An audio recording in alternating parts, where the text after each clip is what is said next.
پچھلے بہت سے خطبات میں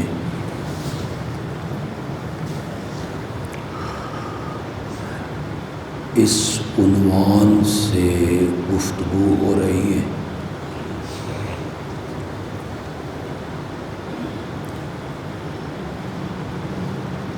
انسانی مراتب میں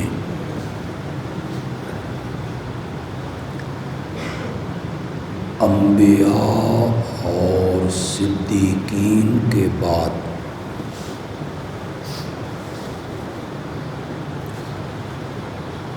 جو سب سے اعلیٰ اور افضل درجہ ہے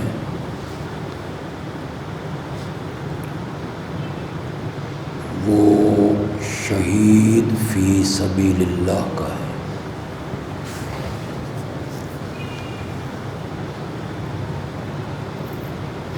جو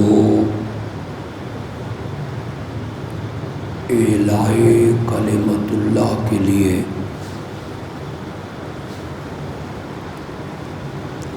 اللہ کی راہ میں اپنی جان قربان کر دیتا ہے۔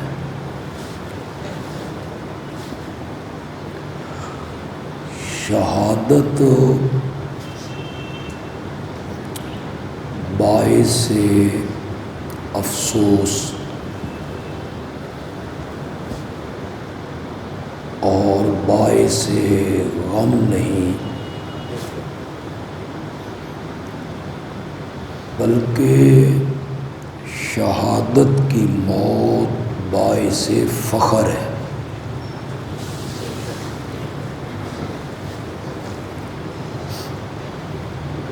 مرنا تو ہر شخص نے ہے،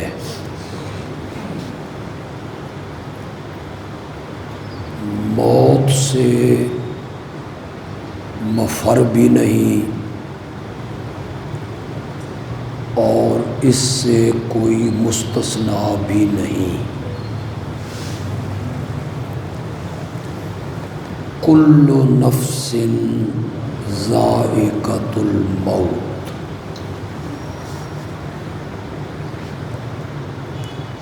کل من علیہا فان وَيَبْقَى وَجْهُ رَبِّكَ ذُو الْجَلَالِ وَالْإِكْرَامِ۔ كُلُّ شَيْءٍ هَالِكٌ إِلَّا وَجْهَهُ، ہر چیز فنا ہونے والی ہے، بچنے والی ذات ہے تو صرف وہ اللہ۔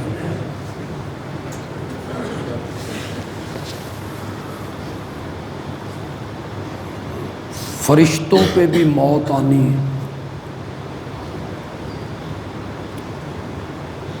جبریل پر بھی، حتیٰ کہ ملک الموت پر بھی۔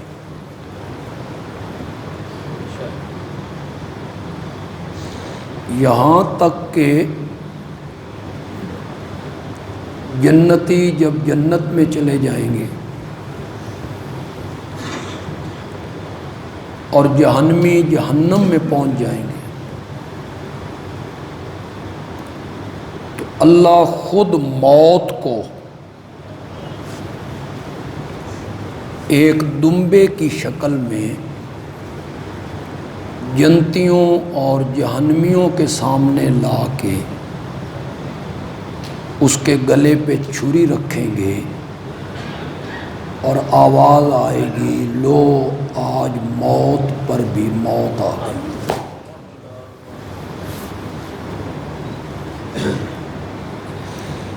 اس دنیا میں کسی نے ہمیشہ نہیں رہنا،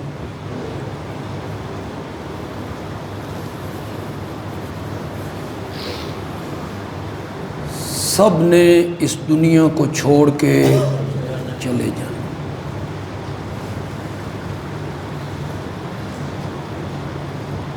موت کا شکنجہ جب چڑھتا ہے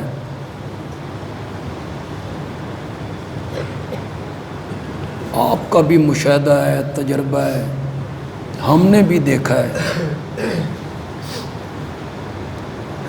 بیماریاں جب قابو کرتی ہیں، ایک بیماری کا علاج کرو تو دوسری بڑھنے لگتی ہے، اس کا علاج کرو تو یہ بڑھنے لگتی ہے۔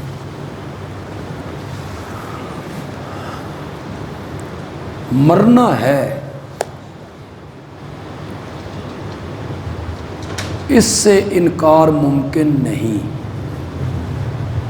یہ الگ بات ہے کہ ہم اسے یاد نہیں رکھتے، ہمارے ذہن میں یہ تصور نہیں بیٹھتا۔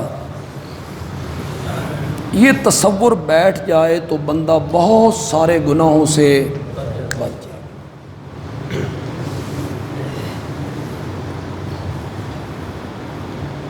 خود میرے آقا نے فرمایا صلی اللہ علیہ وسلم، ان ہذہ القلوب، یہ جو سینوں میں دل ہیں ان پر گناہوں کا زنگ لگتا ہے۔ ایک گناہ کیا، ایک نقطہ کالا لگ گیا، پھر دوسرا، پھر تیسرا، پھر چوتھا۔ جس طرح لوہا پانی کے اندر پڑا رہے تو لوہے کو زنگ لگ جائے۔ صحابہ نے پوچھا یا رسول اللہ، لوہے کو زنگ لگ جائے تو اس کے سیکل کرنے کے، زنگ اتارنے کے کئی طریقے ہیں، وہ لوہے سے زنگ اتر جاتا ہے۔ تو یہ جو دلوں پہ زنگ لگتا ہے گناہوں کا، اس کے اتارنے کا بھی کوئی طریقہ ہے؟ تو میرے آقا نے 2 طریقے بتائے۔ سب سے پہلا طریقہ میرے آقا نے بتایا تلاوت القرآن، قرآن پڑھا کرو۔ ظاہر بات ہے پڑھنے کا مطلب ہے سمجھ کے پڑھنا۔ دنیا کی کوئی ایسی کتاب نہیں ہے کہ آپ اسے سمجھیں نہیں اور پڑھتے رہیں۔ کوئی سی کتاب آپ اٹھا لیں، میڈیکل کی اٹھا لیں، وکالت کی اٹھا لیں، انجینئر کی اٹھا لیں، کوئی سی اٹھا لیں، سمجھے بغیر پڑھنے کا کیا مطلب ہے؟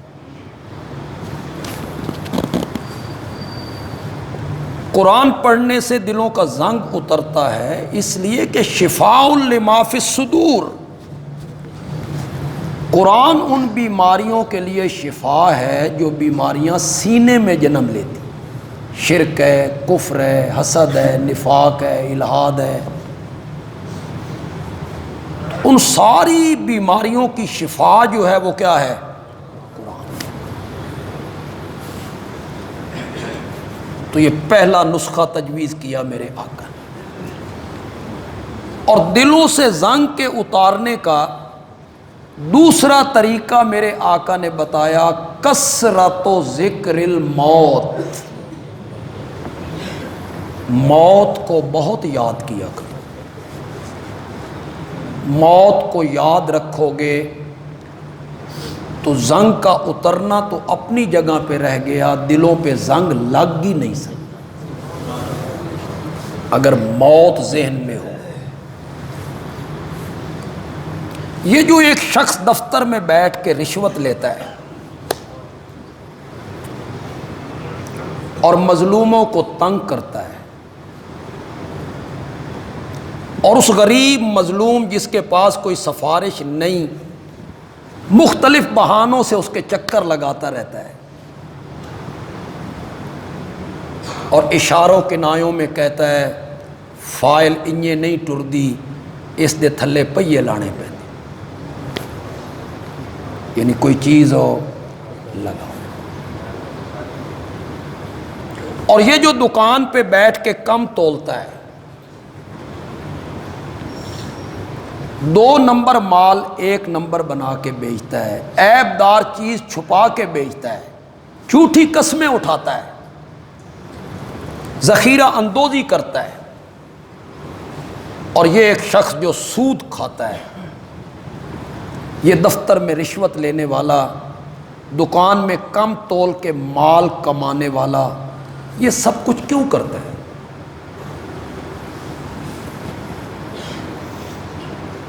گھر بناؤں گا، بچے ہیں وہ خوشحال ہو جائیں گے، کوئی پلاٹ خریدیں گے، گھر میں کار ہونی چاہیے، اچھا مکان ہونا چاہیے، اسی لیے کرتا ہے نا سب کچھ، زندگی بن جائے۔ اگر اسے یقین ہو کہ دفتر سے چھٹی کے وقت اور دکان بند کرنے کے بعد شاید موت مجھے گھر پہنچنے بھی دیتی ہے یا نہیں، تو یہ سارے کام کرے گا؟ کبھی نہیں کرے گا۔ یہ تو رب کا فضل ہے کہ اس نے ہر بندے کی موت چھپا کے رکھی ہوئی۔ 70-80 سال کا بوڑھا بھی کہتا ہے حالے کوئی میں مرنا، اور جوان بچے جو ہیں 18 سال کے، 20 سال کے، 25 سال کے، وہ کہتے ہیں یہ عمر کوئی مرنے کی ہے، بڑی عمر پڑی ہے۔ وہ دیکھتے ہیں ابھی ہمارا دادا زندہ ہے، ابھی ہمارا تایا زندہ ہے، تو ہم تو کل پیدا ہو رہے ہیں۔ تو یہ جو قبرستان جانے کا حکم دیا تھا شریعت نے کہ قبرستان جایا کرو، اس کی وجہ کیا بیان کی تھی؟ کنت نہیتکم عن زیارت القبور، نئی نئی شریعت آئی، تم نئے نئے مسلمان ہوئے، میں نے تمہیں قبروں پہ جانے سے منع کر دیا تھا، کوئی بندہ قبرستان نہ جائے، اس لیے کہ شرک قبروں سے پھیلتا ہے، ان کی پوجا پاٹ ہوتی ہے، پھر وہاں سے شرک پھیلنے کا خطرہ ہوتا ہے۔ میں نے تمہیں قبرستان جانے سے منع کر دیا تھا، اب توحید تمہارے دل میں راسخ ہو گئی ہے، فزوروا، اب قبرستان جایا کرو۔ فَإِنَّهَا تُذَكِّرُ الْمَوْتِ، اس لیے کہ قبرستان جا کے کیا یاد آتی ہے؟ موت یاد آتی ہے۔ وَتُزَاحِدُ مِنَ الدُّنْيَا، اور دنیا سے بے رغبتی پیدا ہوتی ہے۔ ہمارے دل اتنے سخت ہو گئے، کل حجارہ، یا اس سے بھی زیادہ سخت، اس لیے کہ کئی پتھر ایسے ہیں جس سے چشمے ابل پڑتے ہیں، کئی پتھر ایسے ہیں جو رب کے ڈر سے لڑکھنے لگتے ہیں، اپنی جگہ چھوڑ دیتے ہیں۔ من خشیت اللہ، ہمارے دل پتھروں سے بھی زیادہ سخت ہو گئے کہ قبرستان میں بیٹھے ہیں، جنازہ گاہ میں بیٹھے ہیں، وہاں جا کے بھی ہمیں موت یاد نہیں آتی۔ ہم دنیا کی گفتگو میں ہیں، سیاسی گفتگو میں ہیں، فلاں کا کیا حال ہے، اور فلاں کا کاروبار کیسا چل رہا ہے، اور فلاں نے گاڑی لی تھی، اور میں نے فلاں، انا للہ۔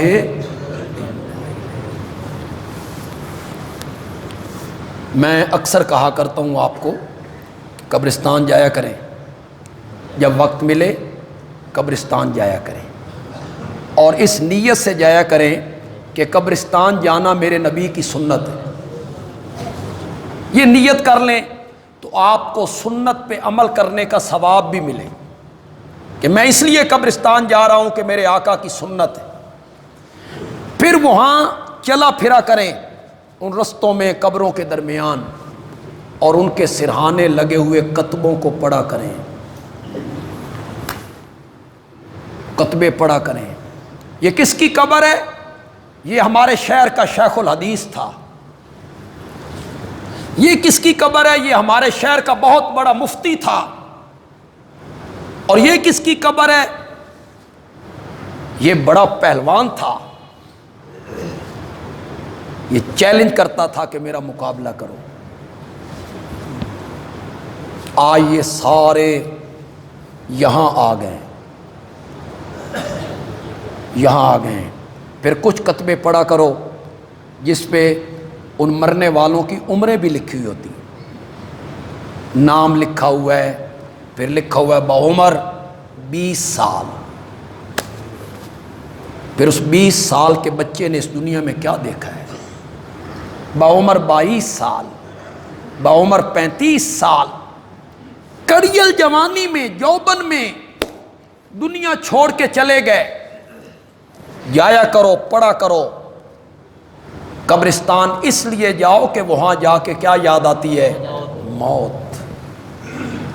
یہ جو ہمارے متعلق لوگ کہتے ہیں یہ قبروں پہ نہیں جانے دیتے، قبروں پہ جانے سے منع کرتے ہیں، نہیں، قبرستان جانے سے کون منع کرتا ہے؟ تو وہ میرے نبی کی سنت ہے. لیکن 3 مسجدوں کے علاوہ نیت کر کے سفر کرنا، کسی مسجد کی زیارت کے لیے، اسے بھی شریعت نے جائز قرار نہیں دی. صرف 3 مسجدیں، بیت اللہ نیت کر کے سفر کرو، مسجد نبوی نیت کر کے سفر کرو، مسجد نبوی جا رہا ہوں، بیت المقدس آپ گھر سے چلیں، نیت کر کے چلیں. اور آپ گھر سے نیت کر کے چلیں میں اسلام آباد فیصل مسجد دیکھنے جا رہا ہوں، شریعت اس کی بھی اجازت نہیں دیتی. چہ جائے کہ بابا فرید کے مزار پہ جا رہا ہوں اور حضرت علی حجویری کی مزار پہ جا رہا ہوں اور سلطان باہو کے مزار پہ جا رہا ہوں، نہ. 3 مسجدوں کے علاوہ کسی مسجد کی زیارت کی نیت کر کے بھی سفر کرنا جائز نہیں ہے. تم جو ہم پر بہتان لگاتے ہو کہ ہم قبرستان نہیں جانے دیتے، اس سے ہم منع نہیں کرتے ہیں. ہم کہتے ہیں کہ اس طرح نیت کر کے کسی قبر کی زیارت کے لیے، کسی مزار کی زیارت کے لیے، ہاں آپ اسلام آباد گئے اپنے کسی کام کے لیے، چلو جی فیصل مسجد بھی چلتے ہیں، ٹھیک ہے. آپ لاہور گئے، چلو جی شاہی مسجد بھی چلتے ہیں، کوئی حرج نہیں کہ نیت آپ کی یہاں سے نہیں تھی اس کی زیارت کے لیے، اس سے ہم منع کرتے ہیں. پھر آپ مجھے بتائیں، میرے آقا نے قبروں کی زیارت کی جو وجہ بیان کی، تو زاہد من الدنیا، وہاں جا کے دنیا سے بے رغبتی پیدا ہوتی ہے. کیا ہوتی ہے؟ تو بے رغبتی کب پیدا ہوگی؟ جب قبر کچی ہوگی، اس پر نہ کوئی دیا ہوگا، نہ کوئی پھول ہوگا، نہ کوئی غلاف ہوگا، کہیں گڑے پڑے ہوئے ہوں گے. انہیں دیکھ کے پھر دنیا سے بے رغبتی پیدا ہوگی کہ کس دنیا میں ہم مگن ہیں، ہماری آخری آرام گاہ تو اس میں غریب امیر سب برابر ہیں، سب برابر ہیں. وہ 2 گز زمین ہے، ارب پتی کو بھی وہی ملنی ہے اور ایک بھوکے فقیر کو بھی وہی ملنی، کفن بھی وہی ہے. یہ نہیں ہے اے بڑا مل آنر ہے، اس نو 2 گھوڑے دی بوس کی کفن، اسے بھی لٹھے میں کفنایا جا رہا ہے اور ایک عام آدمی کو بھی لٹھے میں کفنایا جا رہا ہے. سفید رنگ کا کپڑا ہے، سادہ سا. تو یہ دنیا سے بے رغبتی تب پیدا ہوگی کہ بر مزار ما غریباں نہ چراغے نہ گلے. ہم غریبوں کے مزار پہ نہ چراغ ہے، نہ کوئی پھول ہے، کوئی چیز نہیں ہوگی. تو پھر دنیا سے کیا پیدا ہوگی؟ اور اگر وہاں 50 لاکھ کا فانوس لٹکا ہوا ہو، دروازہ سونے کا ہو، سیڑھیاں سنگ مرمر کی ہوں، تو وہاں دنیا سے بے رغبتی پیدا ہوگی. وہاں تو بندہ کہے گا کدی میرے گھر بھی ہو جائے فانوس ہوندا نا. اس سے ہم آپ کو منع کرتے ہیں. قبروں پہ جانے سے منع نہیں کرتے، قبروں پہ جانا میرے نبی کی سنت ہے۔ پھر قبرستان اس لیے جانا ہے، ان کے لیے دعا کرنی ہے۔ میں نے تو بڑی بات کہہ دی ہے یار، آپ سمجھے ہی نہیں۔ قبرستان جانا ہے، ان سے نہیں کروانی، ان سے نہیں کروانی، ان کے لیے دعا کرنی ہے۔ جب تک بزرگ زندہ ہے، ولی اللہ زندہ ہے، عالم زندہ ہے، مفتی زندہ ہے، آپ اس کے پاس جائیں، میرے لیے دعا کریں جی۔ ہمیں جمعے پہ لوگ پرچیاں نہیں بھیجتے، میرے بیمار کے لیے دعا کریں، میں مقدمے پھنسا ہوا ہوں، میرا کاروبار مندہ ہو گیا ہے، ہمیں نہیں بھیجتے پرچیاں۔ جب تک بزرگ زندہ ہے ہم اس کی دعاؤں کے محتاج ہیں، اور جب وہ اس دنیا سے چلا گیا تو ہم اس کی دعاؤں کے محتاج نہیں، وہ ہماری دعاؤں کا۔ پھر اس سے دعا نہیں کروانی، پھر اس کے لیے دعا کر۔ جب اللہ کے ولی کا جنازہ ہوتا ہے، نیک بندے کا جنازہ ہوتا ہے، کسی عالم کا جنازہ ہوتا ہے، اس میں جب آپ نیت کرتے ہیں تو یہی نیت کرتے ہیں، ثنا واسطے اللہ کے، درود نبی اکرم صلی اللہ علیہ وسلم کے لیے، اور دعا اس میت سے، یہی کرتے ہو۔ ابھی تو زمین کے اوپر ہے اللہ کا ولی، ابھی تو آپ کے سامنے ہے، اور شریعت اس وقت کہہ رہی ہے اس سے نہیں، اس کے لیے دعا کرنی ہے۔ اور جب وہ دفن ہو جائے تو پھر تم اس کی دعاؤں کے محتاج ہو جاتے ہو کہ وہ بزرگ تمہارے لیے دعا کرے، نہیں، اب تم نے اس کے لیے کیا کرنی ہے؟ دعا کرنی ہے۔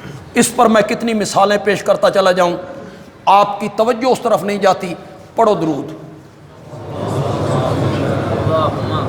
اللہم کے ساتھ کیا ہوتی ہے؟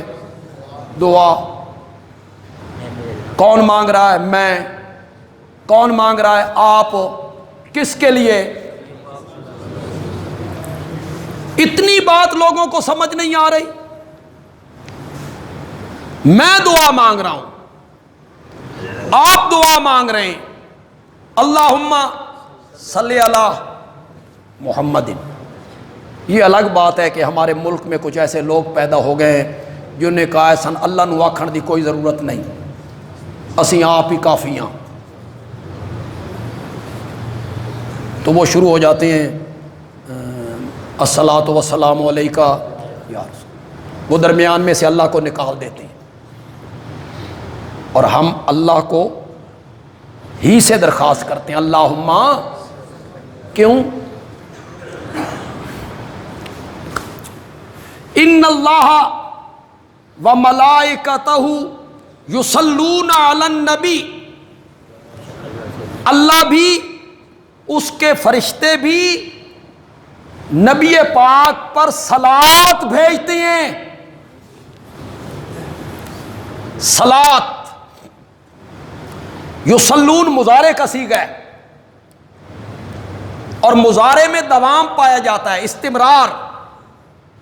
معنی کیا ہوگا؟ اللہ نے صلوات بھیجی نہ، اللہ صلوات بھیج رہا ہے نہ، معنی یہ ہوگا 24 گھنٹوں میں کوئی لمحہ ایسا خالی نہیں جاتا جس لمحہ میں اللہ اپنے نبی پہ رحمتیں نازل نہ کر رہا ہو۔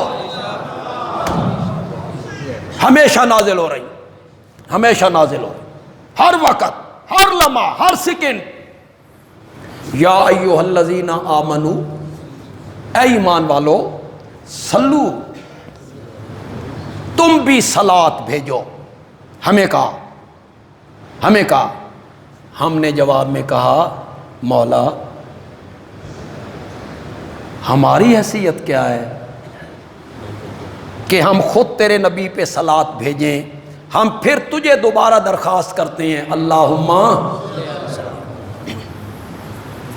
اسی لیے میں کہا کرتا ہوں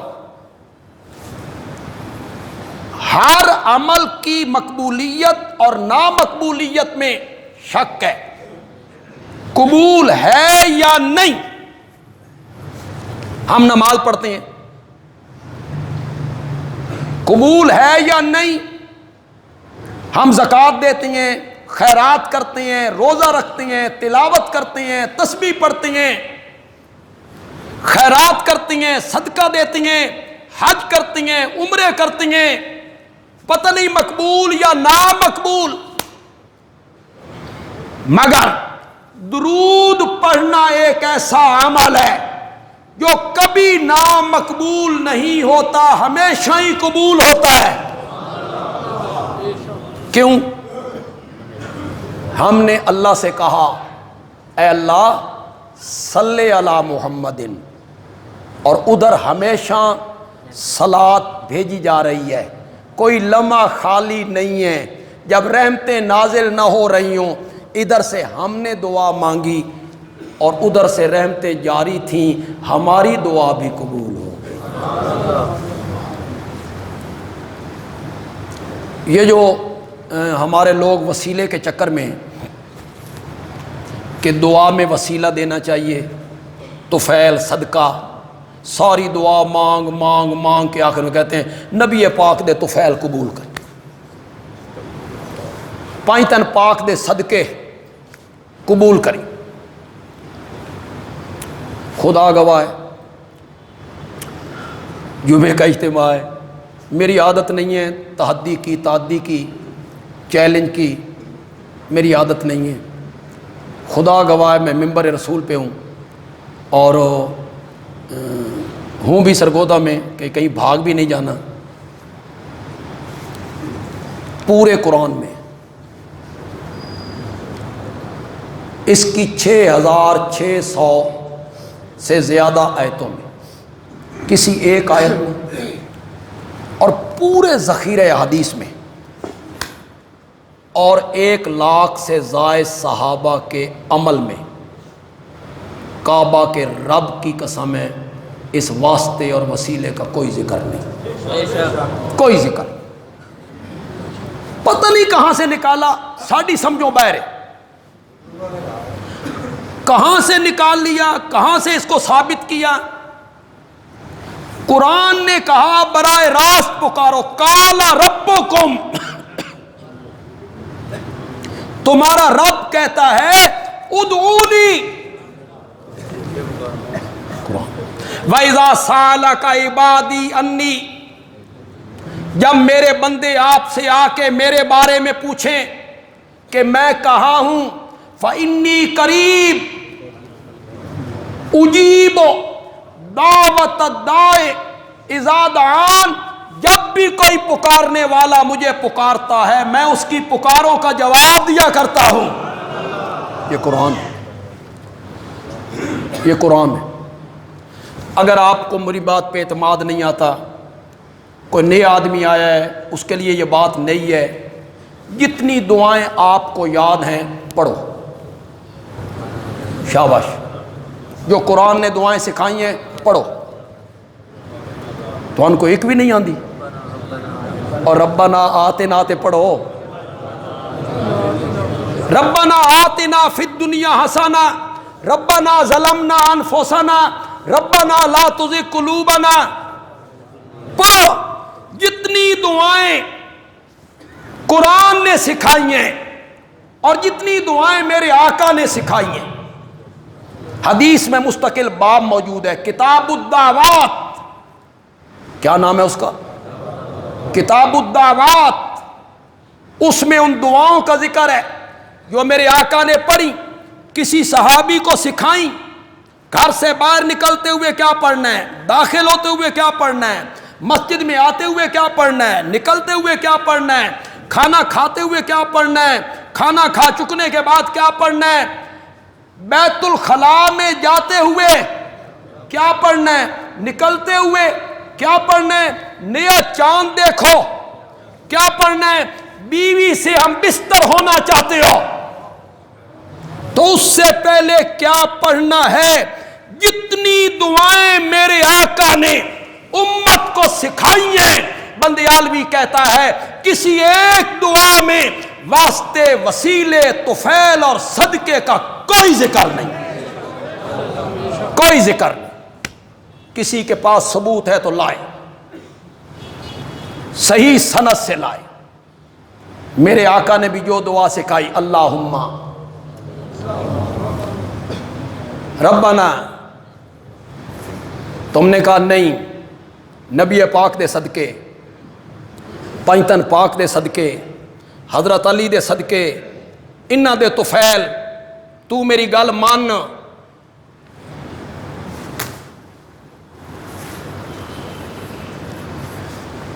ایک بندہ بڑا سخی مشہور ہو،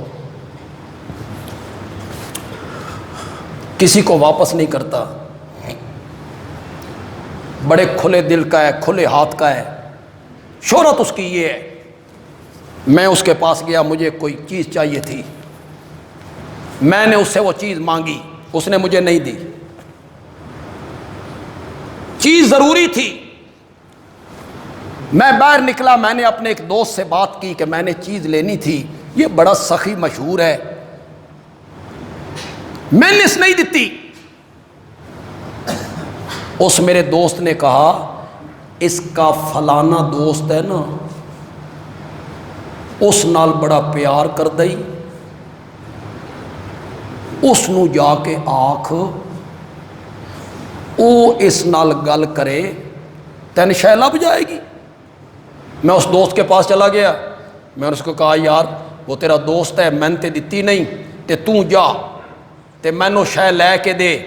میں اس کو وسیلہ بنا کے آیا اور اس نے سفارش کی، اس نے مجھے چیز دے دی۔ بندیالوی پوچھنا چاہتا ہے اس سخی دے پلے کی رہ گیا؟ کیا رہ گیا سخی کے پلے؟ کیسا رحمان ہے، کیسا رحیم ہے، جو اپنوں کی سنتا ہے، پرایوں کی نہیں سنتا۔ کیسا رحمان ہے جو دوستوں کی مانتا ہے، دشمنوں کی نہیں مانتا۔ نہیں ہو لوگوں، وہ رحمان اور رحیم تب بنے گا جب دوستوں سے پہلے دشمنوں کی سنے گا، پھر وہ رحمان بنے گا۔ اپنوں کی مانتا ہے، گناہگاروں کی نہیں مانتا، فرما برداروں کی مانتا ہے، نافرمانوں کی نہیں مانتا۔ یہی تم لوگوں کو پڑھانا چاہتے ہو؟ رب کے پلے میں تم نے کیا چھوڑا ہے؟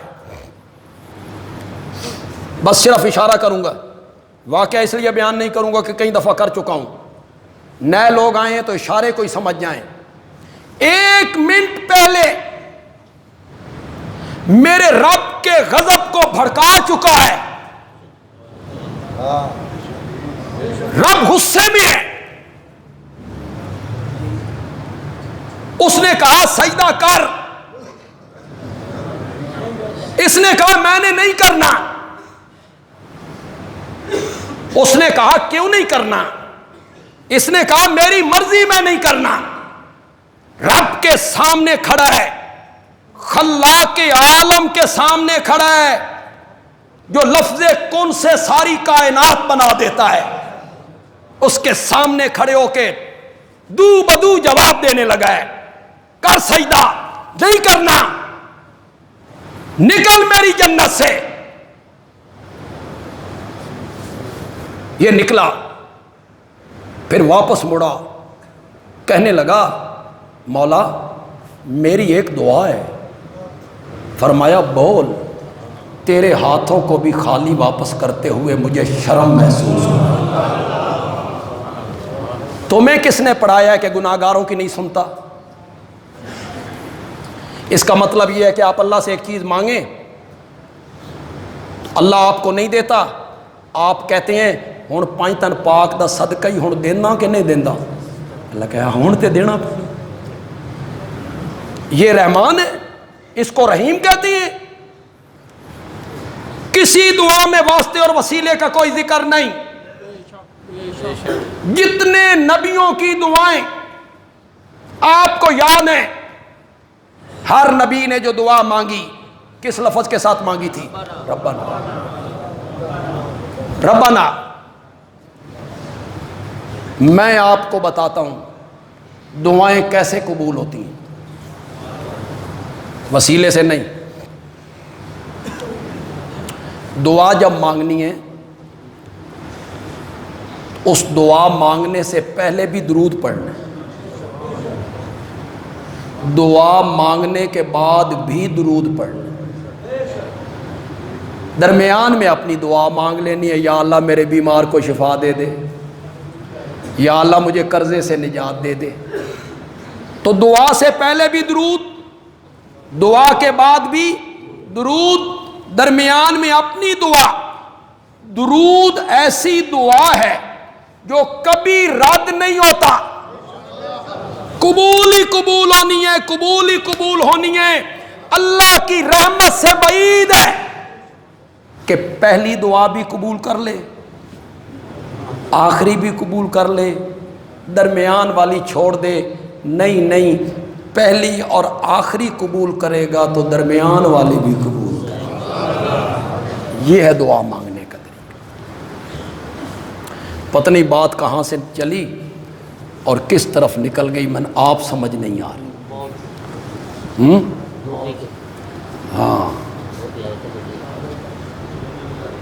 تو ان کے لیے جب وہ فوت ہو جائیں بزرگوں تو پھر ان سے دعا نہیں کروانی، پھر شاباش، پھر ان کے لیے دعا کر۔ تو قبرستان کیوں جانا ہے؟ ان کے لیے دعا کریں گے۔ قبرستان کیوں جانا ہے؟ میرے آقا کی سنت ہے۔ قبرستان کیوں جانا ہے؟ فَإِنَّهَا تُذَكِّرُ الْمَوْتِ وَتُزَاحِدُ مِنَ الدُّنْيَا۔ قبرستان جانے سے دنیا سے بے رغبتی پیدا ہوتی ہے اور موت یاد آتی ہے۔ اگر موت یاد رہے تو پھر بندہ گناہوں کے قریب جائے گا؟ کبھی نہیں جائے گا۔ ہمیں چونکہ موت یاد نہیں رہتی، اس لیے ہماری زندگی گناہوں میں لتھڑی ہوئی۔ یہ رب کی رحمت ہے، اس نے موت کا وقت پوشیدہ رکھا ہے اور امید کی رسی آپ کے ہاتھ میں دے دی ہے۔ ورنہ سچی سچی گل کرو جتنے بندے بیٹھے ہو، اگر آپ میں سے کسی کو اللہ بتا دے، اگر اب آپ کا ذریعہ کوئی نہیں، میرے آقا پر وحی کا سلسلہ ختم ہو، اب جبریل نے وحی لے کے نہیں آنا، اگر سے کر رہا ہوں بات، اگر اللہ کسی ذریعے سے آپ کو اطلاع دے دے 1 جنوری سن 2024 دن دے 12 بجے تیری موت دا وقت مقرر ہے، حالے پہ جے 2 سال، بنائے گا بنگلے، کوٹھیاں، خریدے گا کاریں، کرے گا 2 نمبریاں، وہ اپنے بیٹوں سے کہے گا اے ہر شے سنبھالو، میں تے ٹرے جے مسیت، میری زندگی دے رہ گئے جے کوئی 1.5 سال، وہ پھر اللہ اللہ یہیں پڑا رہے گا۔ یہ تو رب کا شکر ہے کہ اس نے موت کا وقت کیا ہے مخفی رکھا۔ امام اعظم امام ابو حنیفہ رحمۃ اللہ علیہ کے زمانے میں غالباً تفسیر خازن نے لکھا کہ منصور بادشاہ کو خواب آیا، خواب میں مل گیا ملک الموت عزرائیل۔ منصور نے اس سے پوچھا میری زندگی کتنی باقی رہ گئی ہے؟ ملک الموت نے یوں 5 انگلیوں کا اشارہ کیا۔ صبح اٹھا، پاؤں تلے سے زمین نکل گئی، معبرین کو بلایا، خواب کی تعبیر بتانے والے لوگ، یوں رات اسرائیل کو دیکھا ہے، موت کا وقت پوچھا، اس نے اشارہ کیا، ایک معبر نے کہا 5 سال رہ گئے، دوسرے معبر نے کہا 5 مہینے، تیسرے معبر نے کہا 5 ہفتے، چوتھے نے کہا جی 5 دن، اشارہ ہے اس طرف۔ یہ جو خواب کی تعبیر ہوتی ہے،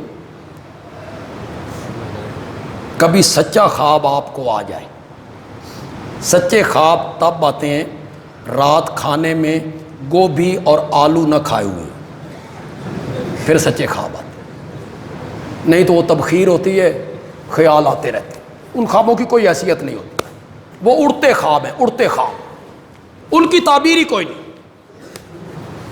خواب وہ ہے جو آپ کو صبح کے ٹائم بالکل عین یاد ہے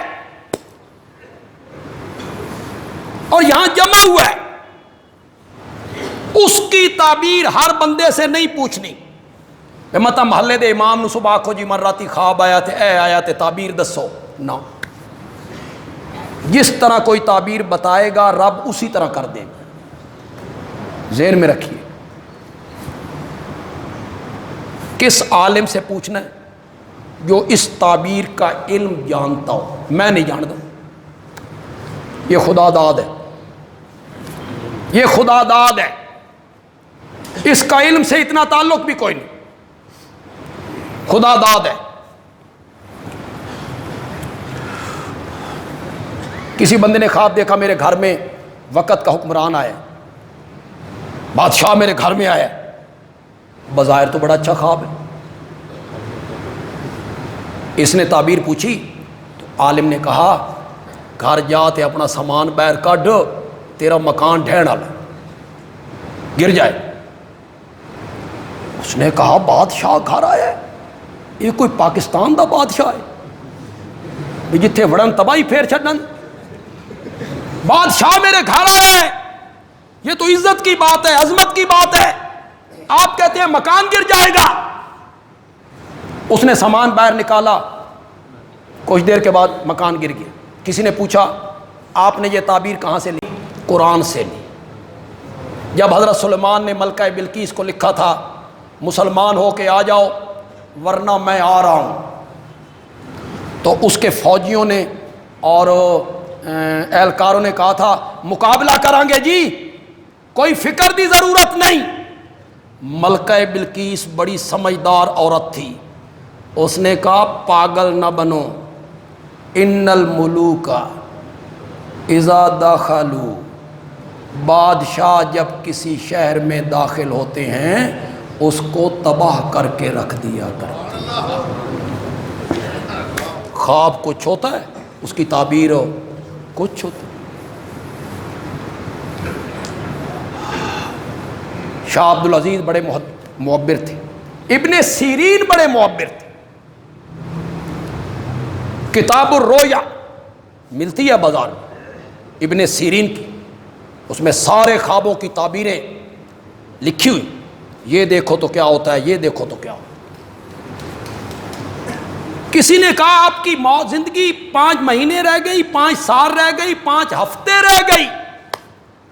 امام اعظم امام ابو حنیفہ کو پتا چلا، تشریف لائے، فرمایا نہ 5 سال، نہ 5 مہینے، نہ 5 ہفتے، نہ 5 دن، تو نے اپنی موت کے بارے میں پوچھا، اس نے 5 انگلیوں کا اشارہ کر کے بتایا تیری موت ان 5 چیزوں میں ہے جسے قرآن نے بیان کیا ہے کہ انہیں سوائے رب کے کوئی نہیں جانتا ہے۔ یہ کہاں بتایا؟ سورۃ لقمان کی آخری آیت میں، وَمَا تَدْرِي نَفْسٌ بِأَيِّ أَرْضٍ تَمُوتُ، کون مرے گا، کب مرے گا، کہاں مرے گا، اسے رب کے سوا کوئی نہیں جانتا۔ موت اگر یاد رہے اور ہر وقت ہمارے ذہنوں پہ رہے تو یہ لذتوں کو توڑنے والی، میرے آقا نے فرمایا موت لذتوں کو توڑنے والی، موت کا تصور ذہن میں رہنا چاہیے، پھر بندہ بدعمالیوں سے گناہوں سے بچ سکتا ہے۔ یہ میں نے موضوع شروع تو خطبہ جو کیا آج کا بیان میں یہ کرنا چاہتا تھا کہ موت تو آنی آنی ہے، اس سے مفر نہیں، بھاگ کوئی نہیں سکتا۔ چونا گچ محلات میں رہو، بھاگ نہیں سکتے۔ الا یا ساکن القصر المعلی ستدفن عن قریب فی التراب، اونچے اونچے محلوں میں رہنے والوں، کتنی کتنی منزلیں بنا کے اوپر چلے جانے والوں، 110 منزلیں، 110 منزلیں بنا کے اوپر چلے جانے والوں، ستدفن عن قریب فی التراب، مرنے کے بعد دفن وہاں نہیں ہونا ہے، دفن ہونے کے لیے آنا یہی۔ موت ایک اٹل حقیقت ہے، موت سے کوئی بھاگ جائے، چونا گچ مکانوں میں چلا جائے۔ کسی بڑے بندے نے سنا تھا کہ جس گھر میں کتا ہو فرشتے نہیں آتے، اس نے اپنے کمرے میں کتا باندھ لیا۔ کسی نیک بندے نے پوچھا یہ کتے باندھنے کی کیا وجہ ہے؟ اس نے کہا تم نے نہیں سنا جس مکان اور گھر میں کتا ہو وہاں فرشتے نہیں آتے، تو ملک الموت بھی تو فرشتہ ہے، اس کا راستہ روکا ہے، وہ یہاں نہیں آئے گا۔ اس عالم نے کہا جیڑا فرشتہ کتے دی روح قبض کرنے واسطے آئے گا نا، وہ نال تیری بھی قبض کر کے لائے جائے گا۔ کتے نے بھی تو مرنا ہے نا، اس کی بھی روح تو نکلنی ہے، تیری بھی ساتھ لے جائیں گے۔ موت ایک اٹل حقیقت ہے۔ ہسپتال میں بیڈ پر ایڑیاں رگڑ رگڑ کے مر جاؤ، فالج کے حملے کے بعد بے حس جسم 10-12 سال لوتھڑے کی طرح چارپائی پہ رکھ کے مر جاؤ، روڈ پر ایکسیڈنٹ میں مر جاؤ، مرنا ہی مرنا ہے، تو پھر بندہ کیوں نہ تمنا کرے کہ مولا جب بھی موت دینا تو شہادت کی موت دینا۔ شہادت کی موت سب سے اعلیٰ موت، شہید کا درجہ انسانی مراتب میں انبیاء اور صدیقین کے بعد، انبیاء اور صدیقین کے بعد سب سے بڑا درجہ کس کا ہے؟ شہید۔ شہید کا معنی بھی یہ جس کے لیے گواہی دی، ایک معنی یہ بھی، ایک معنی یہ گواہی دینے والا، یہ بھی معنی ہو سکتا ہے گواہی دینے والا۔ کیا مطلب؟ شہید اپنا خون بہا کے اس بات کی گواہی دیتا ہے کہ اسلام سچا مذہب، ہم اپنے عمل سے نہیں دے سکتے، آپ اور میں اپنے عمل سے یہ گواہی نہیں دے سکتے کہ اسلام سچا مذہب ہے، اور شہید خون بہا کے گواہی دیتا ہے کہ اسلام سچا مذہب۔ یا شہید اسم مفعول کے معنی میں جس کے لیے جنت کی گواہی اور شہادت دی گئی، شہید وہ ہے جس کے لیے خوشخبری ہے کس کی؟ جنت۔ اللہ اسے کہاں داخل کر دیں گے؟ جنت میں داخل کر دیں گے۔ یہ